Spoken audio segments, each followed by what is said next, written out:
Hello everyone, welcome to Tuesday Mood, podcast dimana kita ngomongin tentang apa aja tentang yang gak jelas. Oke. Aku jujur, aku kira hari ini hari Selasa. Jadi, setelah aku ada rencana buat ngomongin ini kemarin, ternyata pas aku inget-inget tanggal dan juga hari, ternyata hari Rabu. Dan aku lagi gak di kuliah sekarang. Oh wow. Oke. Jadi hari ini mungkin gak terlalu banyak. Aku mau cek dulu apakah ada fan mail apa enggak. Tapi aku hari ini ada yang aku pengen ngomongin. Dan ini ngelibatin tentang tujuan hidup buat orang-orang yang mungkin bingung gitu. Ada dua sih topiknya, tujuan hidup sama feminisme. Aku pengen ngomongin dua itu. Menurut aku dua hal itu lagi penting banget buat di ngomongin sekarang. And aku rasa buat beberapa dari kalian yang dengerin ini mungkin bakal ada pengaruh gede di cara kalian hidup di kedepannya. Aku cek dulu apakah ada. Sepertinya tidak ada. Bentar aku cek sekali lagi. Karena aku udah kurang terlalu aktif kuliah, sumpah. Semester ini tuh sebenarnya ada 8 matkul, cuma karena aku jadi asma 1 matkul, aku jadi ada 9 matkul. And it's hectic banget. Ditambah dengan mau coba cari waktu buat ngedit X for Hire. Oh man, we'll just see how this goes. Aku kurang tahu kalau misalnya apakah kita bakal bisa hit deadline-nya. Sebenarnya filmnya udah jadi, tinggal edit bagian audio. Tapi kalau misalnya aku boleh jujur, aku kurang terlalu puas dengan filmnya, sama sekali nggak puas. Soalnya rasanya kayak masih choppy, rasanya masih terlalu cepet di beberapa adegan, dan ada beberapa bagian yang kayak, aduh, kalau menurut aku malu-maluin banget. Jadi aku rencana buat agak, kalau misalnya bilang rombak ya rombak, tapi we'll see how things goes, karena this draft is horrible. But the next one will be good, that's for sure. Ceritanya udah ada beberapa bagian yang bikin aku emosi juga, padahal cerita aku sendiri.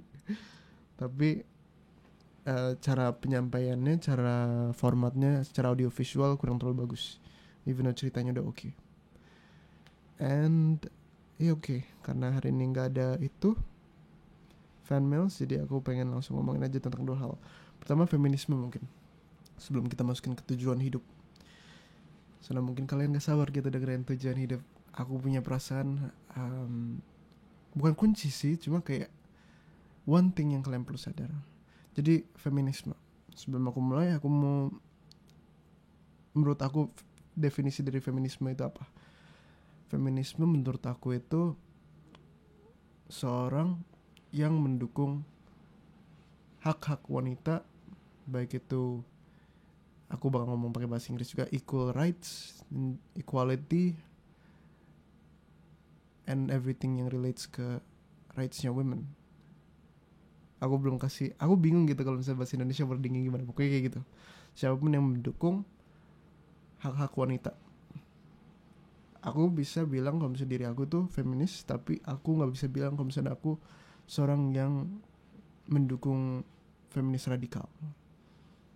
Soalnya kalau misalnya udah radikal, itu mereka bakal ngarah lebih ke arah mau coba turunin para lelaki dibandingkan mau coba bangkit sesama. Jadi udah agak beda gitu feminis sekarang sama feminis yang dulu. Meskipun aku masih belum terlalu kenal di bagian sejarah, tapi aku pengen belajar lebih lagi. Karena menurut aku topik feminis ini tuh agak sensitif sekarang. Dan cowok-cowok kalau misalnya ngomong dirinya feminis, mereka pasti dikatain kayak, apa sih? Lu dukung apa sih? Gak jelas. Berarti gak dukung pria ya? Aku gak bilang kayak gitu. Aku dukung feminisme, dan aku juga dukung ya men's rights buat banyak hal juga. Soalnya men juga punya banyak masalah. Tapi aku hari ini pengen ngomongin tentang feminisme.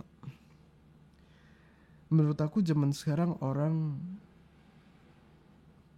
dikit banget ada yang sadar seberapa kuatnya atau bisa dibilang powerfulnya sebuah feminim trait itu. Sifat yang feminim itu, kalau tanpa kalian sadari, itu kuat banget. Bener-bener kuat. Menurut kalian gimana cara seorang perempuan, seorang istri kadang bisa lebih ditakutin sama suaminya dibandingkan suaminya takutin kayak orang-orang lain daripada teman-temannya sendiri gitu. Seorang istri, kenapa seorang istri kalau misalnya yang emang bisa tunjukin feminine traits-nya itu ditakutin, soalnya kayak kita tuh sebenarnya cowok bisa dibilang kayak boys, kita tuh bayangkan masih seorang boys, bayangkan kita masih belum reach ke level dimana kita harus mature. Bayangkan kalau misalnya cowok yang udah mature itu udah keburu telat dulu, keburu udah tua dan penuh dengan penyesalan, baru mereka bisa dikatain mature. Kalau misalnya untuk seorang perempuan, kalau misalnya perempuan bisa sadar gitu seberapa kuatnya, seberapa powerful tentang feminine traits gitu, tentang sifat-sifat yang feminim, itu menurut aku jujur berbahaya banget. Perempuan yang ngerti seberapa kuatnya diri mereka sendiri sebenarnya itu lebih kuat dibandingkan seorang cowok yang cuma kerja badan, seriusan. Ini aku kasih aduh aku nggak tahu contoh-contoh yang bagus siapa. Kita ambil contoh mungkin, ini bukan di konteks pacaran, ini cuma secara sifat feminim. Sifat feminim kan lebih ke arah nurture gitu, lebih ke arah yang penyayang, penjaga, and penjaga sih lebih ke cowok, tapi kayak penyayang, yang nge-influence anak buat jadi sifat-sifat yang bukan positif, soalnya pasti positif kok cowok, lebih ke arah the softer side for men sama for women gitu. A woman nurtures kalau misalnya dalam term Inggrisnya. Kalau misalnya diambil dari konteks Alexander the Great, bisa dibilang kalau misalnya ibunya Alexander the Great itu yang ngepengaruhin si Alexander ini. Seorang perempuan itu punya pengaruh yang gede kepada hati seorang lelaki. Di lelaki yang tepat, atau misalnya lelaki siapapun itu, kalian bisa pengaruhin dengan cara cuma kasih mereka sebuah harapan. Dan harapan itu bisa tunjukin nggak harus secara manipulasi atau apa, tapi secara di encourage dan dimengerti. Itu dua hal ini, kalau misalnya kalian bisa mendukung orang dan mengerti orang, apalagi ditambah dengan sifat feminim kalian bakal jadi salah satu wanita yang gak bakal bisa diberhentiin. Seriusan, bayangkan wanita di zaman sekarang pengen banget punya sifat yang dominan gitu, pengen banget buat kalahin cowok dalam nih kompetisi gak jelas antara cowok sama cewek, sampai mereka gak sadar kalau misalnya mereka punya kekuatan buat ngepengaruhin suatu pria gitu, suatu laki-laki. Mereka gak punya pikiran untuk nge-influence, mereka lebih pikir untuk nge-dominate nih cowok dibandingkan coba cari cara buat ngepengaruhi nih cowok buat lakuin apa yang gue mau gitu. Dalam konteks positif ya, kayak kalau misalnya lagi nikah, kalau misalnya cowok kalian itu tipe yang pemalas atau apa, kalian mau coba pasti kayak gimana ya cara support dia gitu. Kalian bisa support antara dua hal, antara dengan mendukung dia, tapi dukungnya dengan cara yang diplomatis ya, dan dukung kayak kamu sih gimana nih, yang itu cara kedua, yang artinya ngata-ngatain dia dan juga nurunin mereka. Kalau misalnya kalian bisa ngerti gitu, soalnya jujur aja semua cowok itu pengen banget pengakuan dari seorang wanita. Kita meskipun bullshitnya kita ngomong kalau misalnya kita nggak butuh pengakuan wanita dan kita udah cukup dengan pengakuan kita diri kita sendiri, kalau misalnya kalian bisa kasih pengakuan ke seorang pria, apa yang gak rela seorang pria lakuin buat orang yang mendukung dan mengerti dia gitu, ibaratnya kayak gitu. Itu makanya menurut aku kalau misalnya kalian bisa pakai your inner feminine, misalnya banyak orang kayak zaman sekarang pikir kalau misalnya sifat feminim itu artinya lemah. Enggak, jujur kalau misalnya aku bisa jadi cewek, aku hal-hal yang aku bakal lakuin kacau sih. Untuk tahu your way around, jangan Tapi kalau misalnya kalian dengan pengetahuan ini jangan pakai buat kayak manipulasiin cowok. Iya, kita butuh pengakuan, tapi kalian perlu ke orang yang tepat. Kalau misalnya orang yang salah, takutnya kalian bakal datang ke cowok yang gak tepat, cowok yang malah bikin kalian rasa tambah marah, tambah kesel, atau cowok yang bakal ngejahat. Kalian cari cowok yang tepat and use that feminine power buat kayak gitu. There is nothing wrong dengan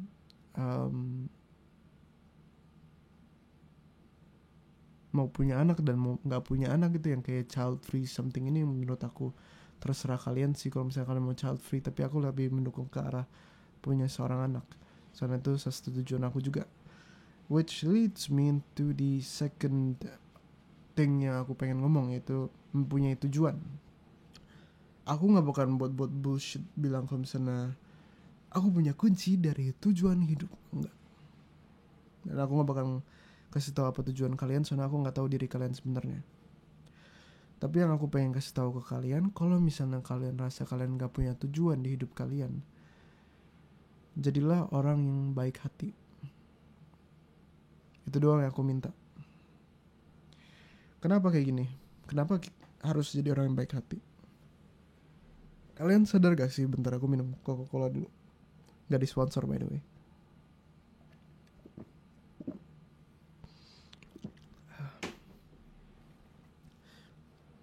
Kalian sadar gak? Di era sekarang, terutama di era sosial media, kita lebih sering ngehina dibandingkan ngedengerin. Alasannya beragam. Salah satunya seru. Dan jujur, iya kadang ngatain orang seru. Tapi agak lucu gitu kalau misalnya dipikir-pikir lagi. Kalau misalnya kita mau ngertiin orang, kenapa kita jarang banget ngeluangin waktu buat dengerin orang lain? Bingung gitu kadang aku dengerin orang-orang yang punya pandangan berbeda gitu. Saling debat sama sesama, saling marah-marahin, saling teriak-teriak, saling suruh nge-edukasiin diri mereka sendiri, belajar diri mereka sendiri. Itu aneh menurut aku. Soalnya gimana cara Anda berharap orang lain buat denger pendapatnya kamu kalau misalnya selama hidup dia gak ada yang pernah dengerin gitu. Oke, kenapa jadi orang baik hati itu penting? Di era sekarang dikit banget ada orang yang rela luangin waktu buat dengerin kita gitu. Kalau misalnya kita rasa gak dimengertiin, satu-satunya cara biar orang lain bisa jadi dekat sama kita itu dengan coba keluar dan actually dengerin orang lain. Jadilah orang baik hati. Di luar sana ada banyak banget orang yang udah gak percaya kalau misalnya masih ada kebaikan di dunia ini. Kalau kalian bisa tunjukin dan bahkan bisa berteman dan kasih mereka, kayak nunjukin mereka tentang kebaikan, itu bakal gak pengaruhin orang-orang di kedepannya. Baik orang sekarang udah lihat kayak dunia, buat apa sih gue baik lagi? Gak ada untungnya. Udah gue jahat aja gitu, gue lakuin semau gue aja. Soalnya mereka jarang banget ketemu orang baik hati. Tapi orang baik hati itu goes a long fucking way. Aku kasih tahu ini aja. Soalnya orang yang baik hati, orang yang rela mendengar gitu, orang yang rela ngebantu. Itu bisa dibilang orang yang paling jarang muncul di dunia ini. Ya semua orang sopan. Ya kebanyakan orang juga humble. Ya kebanyakan orang juga pinter, ya, tapi dikit yang benar-benar baik hati. Aku gak bisa bilang aku udah baik hati sekarang, karena aku jujur aku masih ada sifat kompetitif aku, dan juga ada sifat jahatnya aku juga. Tapi aku lagi berusaha buat mau coba gitu, buat jadi orang yang lebih baik hati, lebih ngertiin gitu. Salah satu keinginan atau feeling terbesar yang pengen semua orang rasain itu perasaan untuk merasa mengertiin gitu. Perasaan untuk rasa katanya gitu. Rasa untuk menjadi penting gitu, kayak matters gitu ini orang, the desire to be important gitu, rasa untuk penting. Jarang kan kita rasa kalau misalnya kita keluar ketemu teman-teman kita, mungkin bukan teman dekat, kita rasa kayak nggak penting, kita kayak ya cuma sekedar individu aja, sekedar manusia yang lagi jalan. Kita nggak pernah stop buat berpikir apa yang orang lain pikirin, kita nggak pernah stop buat lihat apa ya tuh orang pernah lewatin gitu, kita nggak pernah stop dengan itu.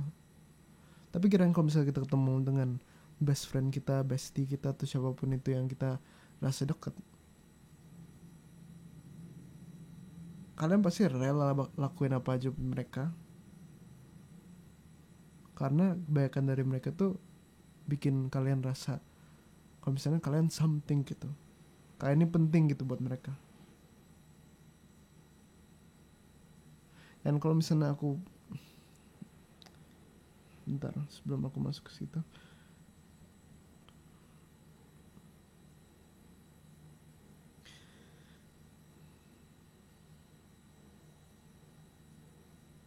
dikit orang sekarang rela gitu mau dengerin orang lain. Dan aku jujur, aku juga di bagian sini dosanya banyak. Aku jarang ngertiin orang dulu, apalagi sampai sekarang, buat ke buat mungkin ke mods aku sendiri. Shout out kepada mods aku,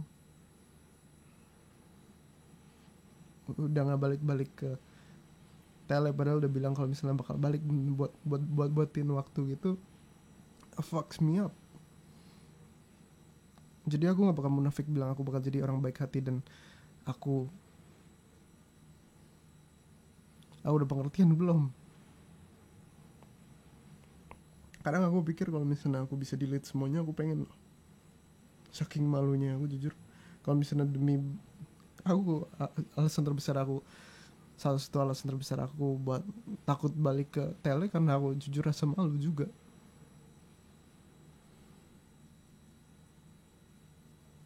Udah banyak banget chat yang aku belum balas, udah banyak banget orang yang ngerilai di akun The Backpack, juga orang yang pernah aku sakitin juga, dan buat aku balik lagi gitu, kayak sok-sok jadi yang angel dan sok-sok seru gitu-gitu. It fucks me up, man. It really does.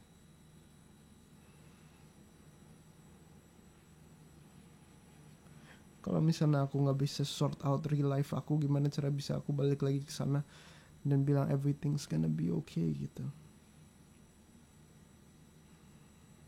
Cause it's not. It just won't be. Jadi kalau misalnya aku pengen buat perubahan itu, aku perlu setidaknya, aku perlu coba dari real life aku dulu. Kalau misalnya aku udah bisa benerin real life aku bakal pelan-pelan ke arah yang balik lagi ke arah Brit. Dan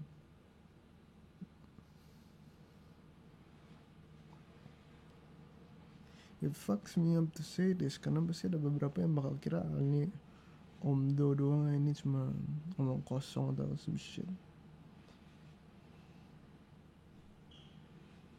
Karena aku bisa langsung balik aja ke tele, terus I'll act like nothing happened. I wish aku bisa bilang sorry, tapi sorry udah gak berguna lagi, because I already said sorry a million times. So kalau misalnya aku mau bukan buktiin sih, if I truly wanna change, aku perlu mulai dari real life aku. Setidaknya baik hati sama teman-teman aku di sekitar, teman-teman dekat aku, dan lain-lain juga, dan coba ngertiin. Tapi apa yang berhentiin aku buat balik ke tele, balik ngobrol-ngobrol sama yang di IG, balik ngobrol-ngobrol sama yang di Discord? Masih ada rasa malunya gitu.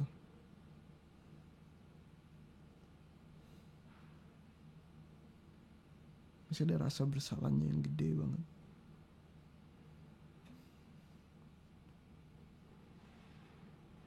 Aku jujur takut kalau misalnya mereka rasa kalau misalnya aku udah lupain mereka.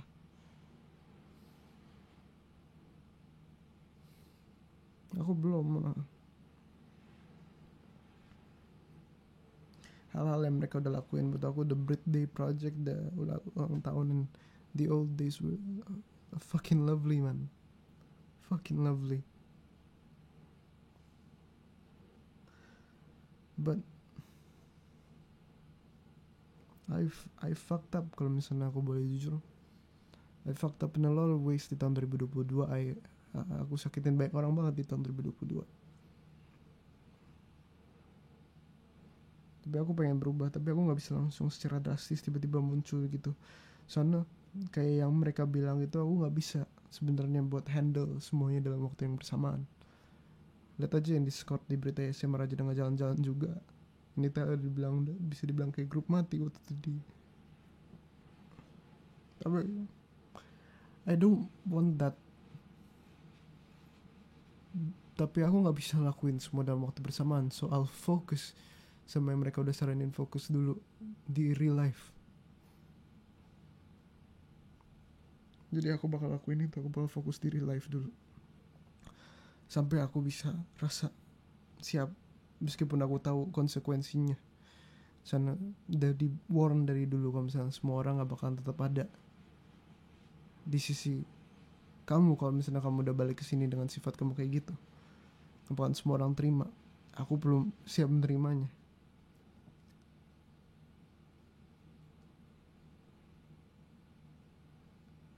I'm scared, but I have to. Aku takut, tapi aku perlu ada bener-bener kasih jarak antara real life aku dan kehidupan ASMR aku.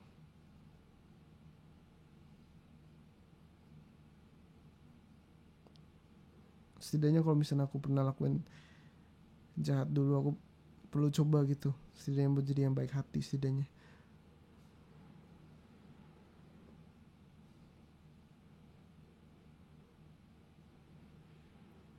Apalagi ke teman-teman cowok aku, kalau misalnya dengerin cerita-cerita mereka, kadang pengen nangis gitu ke bawahnya. Apa yang mereka udah lewatin, beberapa ditinggal orang tuanya, beberapa gak dipedulin orang tuanya, beberapa dilecehin,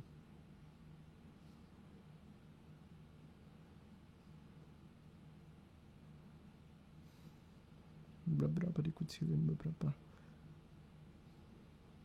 kebanyakan rasa karena mereka gak dimengertiin, jadi mereka rasa perlu tough gitu.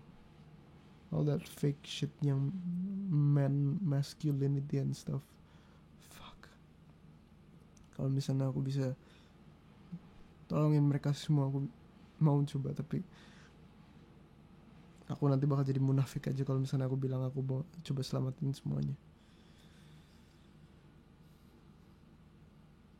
Jadi aku bakal lakuin apa yang aku bisa, fokus sama diri aku, terus coba jadi baik hati. Setidaknya kalau bisa baik hati masih bisa pengaruhin orang lain, meskipun gak langsung, tapi aku bisa setidaknya nunjukin gitu ke orang kalau misalnya I can change too gitu.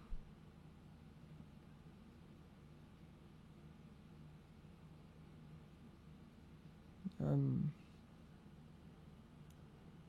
tired of being a shitty person yang kayak ngelupain orang-orang dan gak ngehargain. Aku capek, karena aku malu sama diri aku sendiri yang dulu. Tapi aku gak bisa tetap ada di posisi yang sama itu. Bakal jadi penghinaan kalau misalnya aku gak berubah.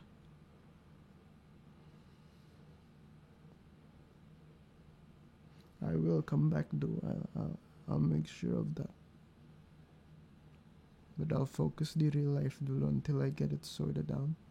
Meskipun sorted out bukan kayak aku harus jadi perfect ya, tapi setidaknya aku bisa ngebalance antara hidup aku antara ini sama ASMR, baru I will truly come back. But I won't make any promises kapan. I won't say aku bakal datang hari ini juga, karena bakal bullshit kalau misalnya aku tiba-tiba menghilang. So be kind. Dan alasan aku berubah ini bukan karena aku cuma dikata-katain doang, tapi aku juga sadar bahwa pas aku punya teman-teman deket yang aku bisa fully rely on dibandingkan aku bisa gunain. Pengaruhnya gede meskipun beberapa dari teman-teman aku itu kayak tipe-tipe yang kalian menurut kalian kayak berandalan gitu.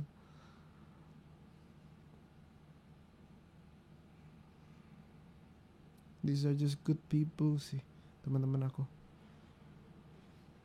Good people with lost souls.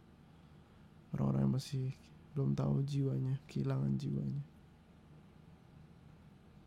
Kalau misalnya aku nggak bisa jadi teman baik buat mereka, gimana aku bisa jadi seorang ASMR artis buat kalian gitu. Kalau misalnya aku nggak bisa jadi anak baik orang tua aku, gimana aku bisa jadi influencer juga ke depan dan juga buat kalian. Aku nggak pengen jadi influencer yang cuma sekedar post foto terus jadi endorsement deal, enggak. Aku pengen jadi orang yang suatu hari bisa ngajarin orang lain buat kami gak ngikutin kesalahan aku, dan juga kasih mereka kayak sesuatu yang mereka bisa value. Like jeez, kalau misalnya aku bisa jadi guru sejarah atau guru philosophy or anything really, jadi guru, I would love that.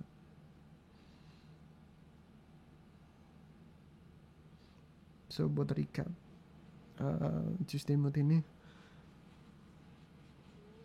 buat kalian yang perempuan, jangan pernah kehilangan feminim trait kalian, karena sifat feminim kalian tuh kuat banget, bener-bener kuat.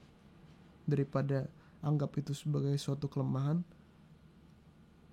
gunain itu sebagai salah satu kayak dari sifat kalian yang, atau bisa dibilang tools kalian buat kedepannya. Jangan anggap itu kelemahan. Yang kedua, kalau misalnya kalian bingung tujuan hidup kalian, jadilah orang yang baik hati, karena zaman sekarang udah dikit banget orang yang baik hati. Gunain kebaikan hati kalian itu buat kasih positif ke orang-orang sekitar. Meskipun kita rasa gak ada yang kasih positif ke kita, gak ada yang ngertiin kita, tapi orang lain juga rasain gitu. Jadi jadiin orang lain sebagai platform